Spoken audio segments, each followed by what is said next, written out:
खोजता है वही पाता है।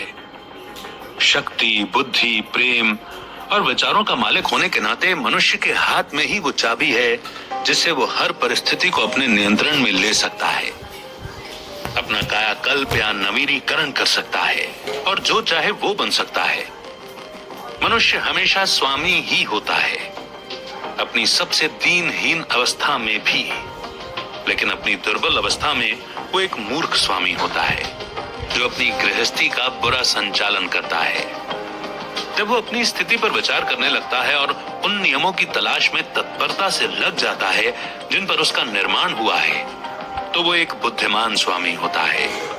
तब वो अपनी समस्त ऊर्जा और बुद्धि अपने विचारों को लाभदायक और फलदायी बनाने में लगाता है। ऐसा मनुष्य जागृत और चैतन्य स्वामी होता है और ऐसा वो आंतरिक चेतना से विचारों के नियमों को खोजकर आत्म विश्लेषण और अनुभवों के आधार पर कर सकता है। बहुत खोजने और खुदाई करने के बाद ही खानों में से सोना और हीरे प्राप्त किए जा सकते हैं। मनुष्य भी अगर अपनी आत्मा में गहराई तक उतरे तो अपने से जुड़े हर सत्य को पा सकता है। वो जान सकता है कि उसी ने अपने चरित्र का निर्माण किया है, अपने जीवन को इस सांचे में ढाला है, अपनी नियति को गढ़ा है।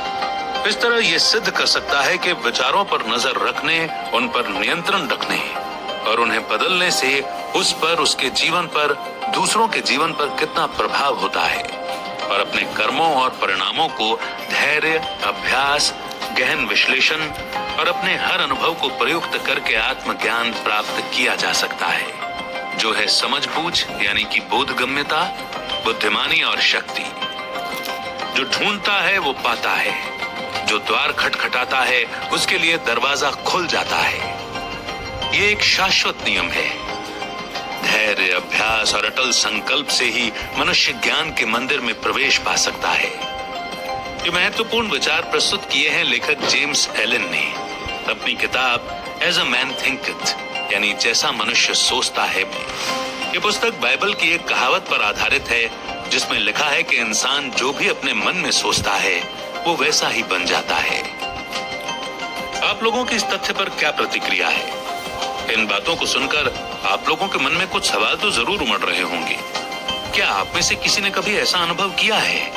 क्या आप बचपन में तो ऐसे नहीं थे, फिर अभी कैसे इतने नकारात्मक हो गए? या किसी ने सोचा है कि पहले आप पढ़ाई में उतने अच्छे नहीं थे पर कॉलेज में आप स्टेट टॉपर कैसे बन गए? क्या ये सब आपकी सोच का अंजाम है? ऐसे और भी कई सवाल आपके मन में पैदा होने दीजिए।